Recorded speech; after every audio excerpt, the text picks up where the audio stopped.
RL Location Automobile. Pour toutes vos locations de voitures et utilitaires en Guadeloupe, faites appel à RL Location Automobile. Avec RL Location Automobile, réservez en toute tranquillité 7 jours sur 7, 24 heures sur 24. RL Location vous propose une large gamme de voitures et d'utilitaires au meilleur prix sur le site internet www.rl-location.com.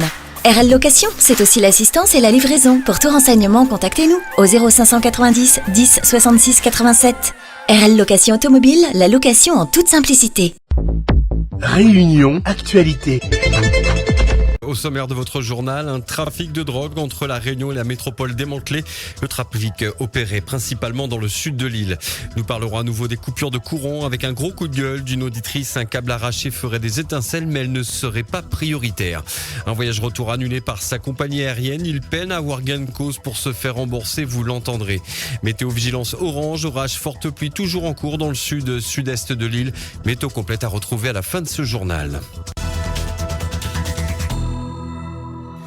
Mais tout d'abord, encore un trafic de drogue entre la Réunion et la métropole qui vient d'être démantelé. Ces trafiquants ont pu être interpellés grâce à une enquête conjointe entre la police réunionnaise et marseillaise. On vous écoute, Christophe Damour.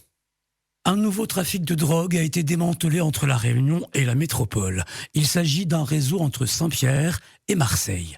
Entre hier et avant-hier, pas moins de 7 personnes ont été interpellées, dont une à Marseille. Ce coup de filet, qui est le fruit d'une enquête des policiers réunionnais et marseillais, a permis de saisir du Zamal, des buvards de LSD, de la poudre blanche appelée B13, 3500 € en liquide ou encore plusieurs armes à feu. Les membres de ce réseau de trafic de drogue sont âgés de 18 à 54 ans. Et selon un communiqué du procureur de Saint-Pierre, les trafiquants ont tous été placés en garde à vue. Leurs auditions se poursuivent. Une décision sur le sort des membres de ce trafic de stupéfiants devrait être prise au plus tard ce vendredi, précise encore le communiqué du procureur.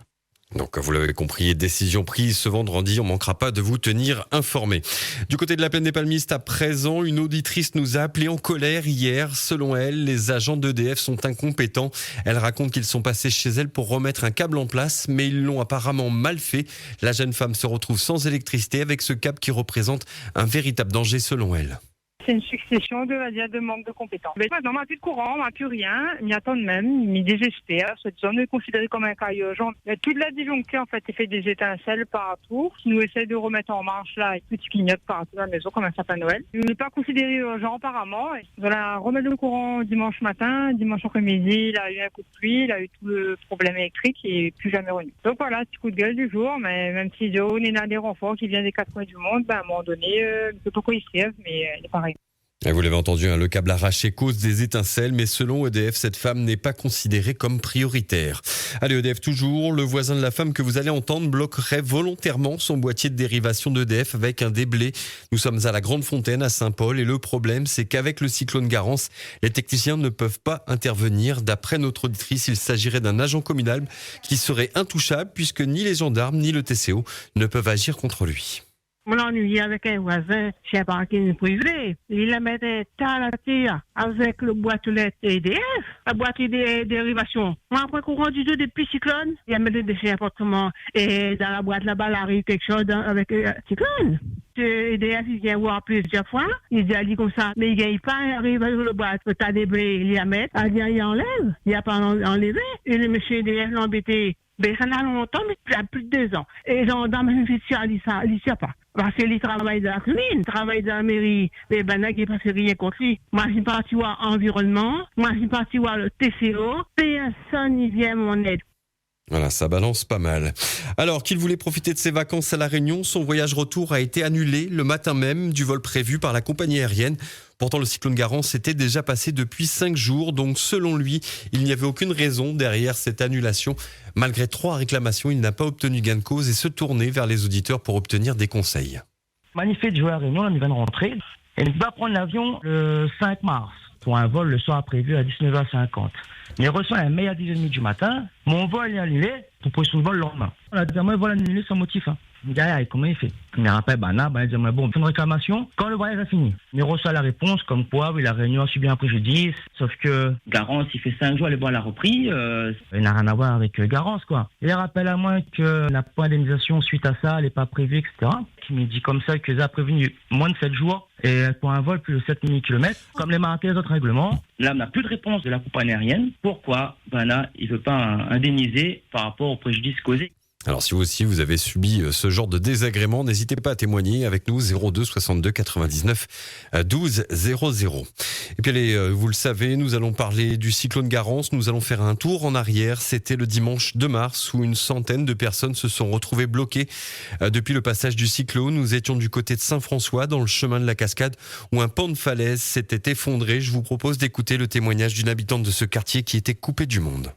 On est à chemin de la Cascade, numéro 49, du côté de Saint-François. On a une falaise qui est tombée, plus un arbre. Donc, on ne peut pas passer du tout pour aller sur la route principale. Donc, ça fait qu'on a au moins presque une centaine de personnes qui est bloquées. Pas d'eau, pas d'électricité. C'est une maison qui est en hauteur. Dessous, peut-être les constructions et sous. Ça descend régulièrement avec les pluies. La maison, elle est toujours là. Mais c'est les rochers, à chaque fois, avec les pluies, ça tombe. Mais là, avec le cyclone qui s'est passé, on a des gros galets et c'est impossible de déplacer. Donc nous, on peut pas sortir et personne ne peut monter non plus. Donc on est bloqué et on peut pas aller récupérer de l'eau, on peut pas descendre travailler. On peut rien faire.